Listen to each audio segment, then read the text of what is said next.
ल हेर्नु है गाइसहरू यहाँ मलेसियामा उखु यत्रो यहाँ रोपेर हाम्रो साथीहरूले यहाँ रुमको साथीहरूले रोपेर हामी चाहिँ अब काट्दैछौँ भन्दै यो ठुलो ठुलो खान्छ यो ठुलो यत्रो ठुलो यार बाँस जत्रो छ यार यो त हो माइक कुन दाइ यो छिपेको हो नि त यो ठुलो चाहिँ हुँदैन मिठो यो कलिलै छ सेम त्यो उ जस्तो छ नि त यो के अरे यो पातहरू त के अरे त्यही लगाउँ है यो गुलियो हुन्छ नि कत्रो कत्रो पातहरू पनि छिपेको त्यो लानु यहाँ हेर्नु त्यो बाँस जत्रो लानु नलाने यो मिठो हुन्छ क्या हुँदैन के लाग्ने यो त बाँस जत्रै छ ल काट्यो काट्यो ओह पात के गर्नु त गुलियो छ कि छैन चाख्नु न त्यो सानो सानो काटेर चाख्नु त दाजु मिट्छ खतरा मिट्छ यहाँ हजुर एउटा अर्को नै यो एउटा पुग्छ नि त यो सिङ्गै लैजाउँ यसरी नै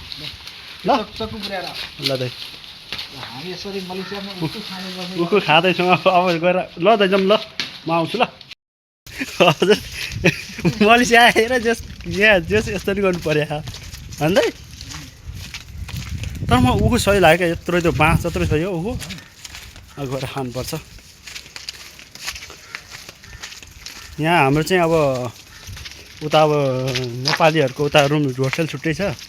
अनि यता बङ्गलादेशको चाहिँ यता होस्टेल छुट्टै छ कि उनीहरूले चाहिँ अब रोप्या रहेछ अनि अस्ति हिजो अनि कम्पनीबाट हामी आउँदा चाहिँ आज भाइ तुम एक लेकर जाओ वही बोला था इसलिए हम इधर आया इतना बड़ा बड़ा हेर्नु यस्तो घाममा छाता ओढी ओढी दाजुभाइ बाटोमा लखर लखर लखर हिँड्दै गएर उता उखु काटेर ल्याइहाल्यो मजाले चक्कुले काटेर खाइन्छ अब साथीहरूसँग उताहरू सबै साथीहरू मिलेर टक्क खाइन्छ है हजुरहरूलाई पनि मनपर्छ भने भन्नु है म डेलिभरी गरिदिन्छु मलेसियाबाट नेपाल चाहिन्छ भने हेर्नु हाम्रो मलेसियाको रुम चाहिँ हो लास्ट बोरिङ लाइन भने अब 3 दिन छुट्टी छ भन्दै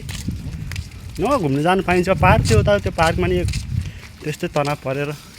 के भएर दिमाग खराब भइराख हाम्रो हाउस आइहाल्यो काटौँ दाइ चट काटौँ त गर्मी जति बबाल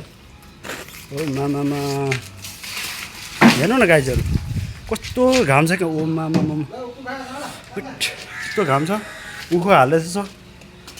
उखु अब चट्ट काट्नु चाहिँ यत्रो यत्रो पात हेर्नु ओ मामा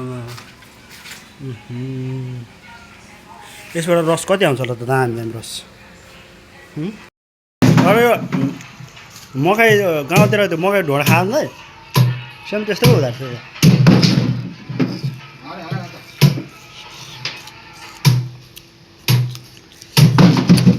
कसो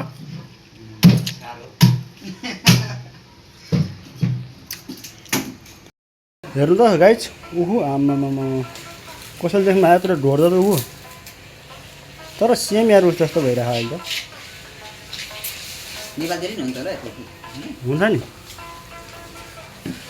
तर यो लास्ट उस भयो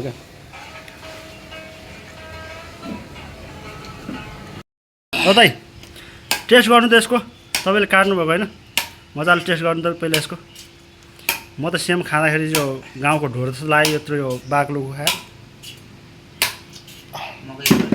सेम मकै ढोड जस्तै हान्नु अन्त स्वयं स्वयं हान्नु हात काट्दै दाइ फेरि यो त कत्रो ठुलो नेपालमा यस्तो ठुलो कम महँगो गर्छ गाउँघरतिर होइन खानु म खानु टेस्ट गर्नु त दाइ सलक सलक लगाएर चट्टै खानु दाइ मस्तो लाग्यो खानु खानु मिठो छ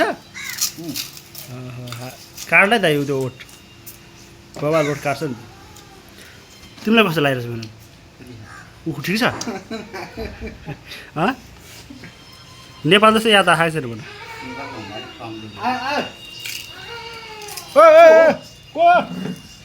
के भयो ल छिराउ छिराउ सबै एक ठाउँ राख है कस्तो भएछ हुन्छ टेस्ट मिठो छ यो छिपेको ल्याउनु पर्ने कि दाइ छिपेको भएर ल्याउँछ टेस्ट मिठो छ